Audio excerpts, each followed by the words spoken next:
So this girl is a TikToker. I hate when I have to research TikTokers because the numbers are so fake. But she has a couple million followers on there, which is crazy for what she You does. love it. She calls herself Chip Lady because she's got an R radio frequency identification chip allegedly between her thumb and her pointer finger. And why did she get this, Eric? She got a chip implanted like they've done in Sweden since 2015, if you read up about it, so that she could unlock her front door and her cabinets. She got a chip implanted in her hand. She didn't want to carry her keys anymore, Eric. I've been losing my keys. You know, to hell with having a spare under the mat like TV, or Colin, it's my friend with a spare key, Kramer with the Dungeon Master keys.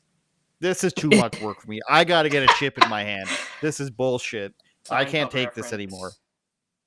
This is basically what her life is. She's got another video where she does it with her dog, and she's like, "Oh, why do they call you Chip Lady? Because you like chips?" Haha. No, because I just got a chip in my hand, stupid. What were you talking about? So this is her at Whole Foods, of course. At Whole Foods, and I'm about to pay for my groceries with my... It'll work.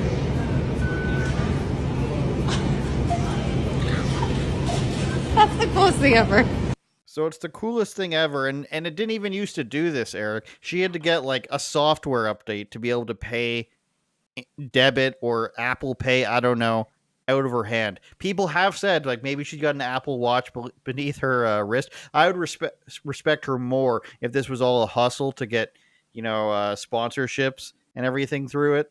If she's just pretending she's got something in her hand, she's actually got like a wristband on or an Apple Watch on or whatever, that where somebody just stands nearby and presses a button and opens the door. That's what I hope it is. But if this is actually a woman who's excited to go to the grocery store and pay with something by the wave of her hand, like she's a Jedi, which one of the articles I read about this said, by the way, like a Jedi, she paid for it. It's the coolest thing.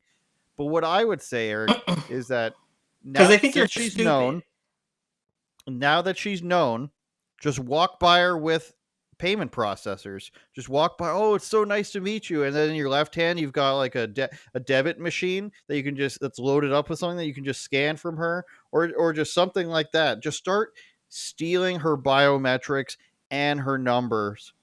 But this is a podcast, of performance, so you can't come after me in court for this. Just start stealing digitally from her if you walk by her or see her in real life, Eric, is what I'm saying. Allegedly. I don't know if that's how it's gonna work, but are we gonna talk about like the process? Like where do you go? Like who did you go to that sliced you up? Like how did this even happen? Where do you tell them? What is their title? And did it hurt? Like how? Let's start there, right? Before it gets too dark and dystopian and all like, oh, WEF or whatever. Let's back up a little bit. I mean, do you take this to a body modification artist? You take this to a doctor? What is even happening? You're pretty bang on there, Eric. If you go to my website, you can go to my links. But so this woman, I of course parlayed the story and to talk about where in Sweden they've been doing it since, like, here's the one with her dog. Oh, she's so funny, you guys.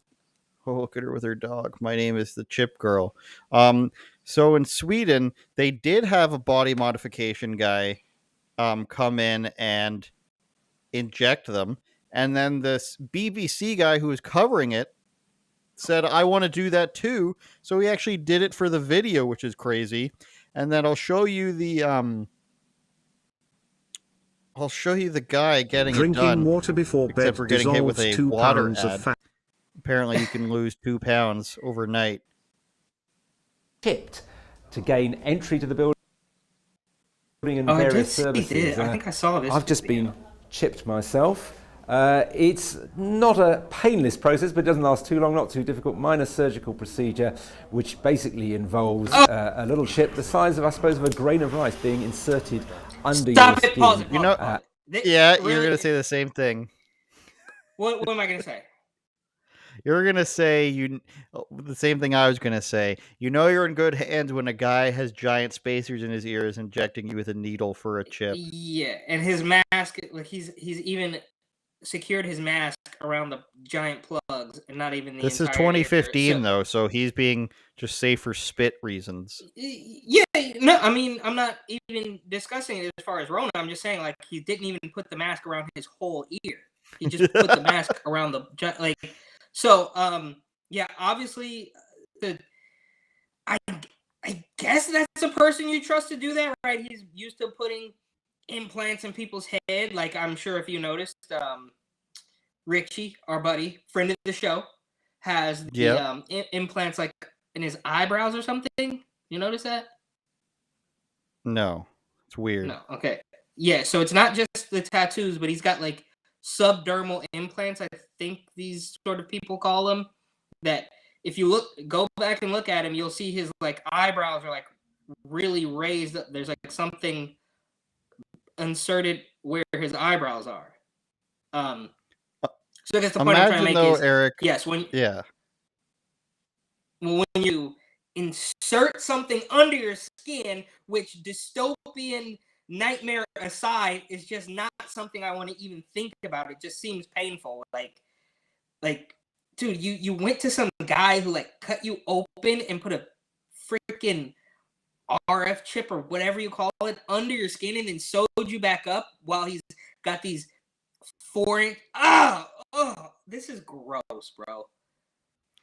Ugh. One of the funnier reasons somebody agreed to do this, let me find it for you, was this girl named, I'm guessing it's pronounced Sylvia Varzeghi, and she uses it to get into her workspace. She uses it to share her LinkedIn details at networking events, avoiding the need to spell out her name, Eric. If you're getting a chip put under your skin to send somebody to your LinkedIn page because you're too lazy to pronounce your name to somebody, it's time to go home. It's time to quit life at that point. Go become like a World of Warcraft or Call of Duty player so you never have to leave home again. Because this is 2015 or 2018. This one from NPR.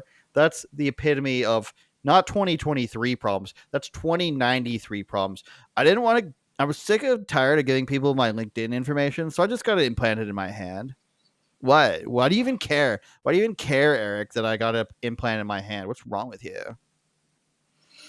I'm just well, it's obviously completely dark. It's a stupid reason to do that. But again, before people, start going, the Klaus Schwab WEF own, monetary tracker, own nothing and be happy. Before we even get there, this is simply just unappealing from just my pain tolerance and the need to bring in a guy with 4-inch gauges in his, like, none of that, bro. We're not doing it. And I would encourage you, I'm sure you have a tab open with Richie right now, and just take a look at his eyebrows. No. You'll notice the subdermal. We'll have another Richie coming. Don't worry. People love the Richie stuff. They love the delusion of thinking that this guy is like amazing. But also, I mean, as long as if we're gonna coattail, he's our mortal enemy without ever speaking to him. What I was saying, if we want to coattail other influencers, shall we say, we could talk about the Bryson and Linda and B Tatum 3-way weirdo beef. Food for thought. Now you're naming names. Now I'm naming names. He named names. Turn it up, Jordan.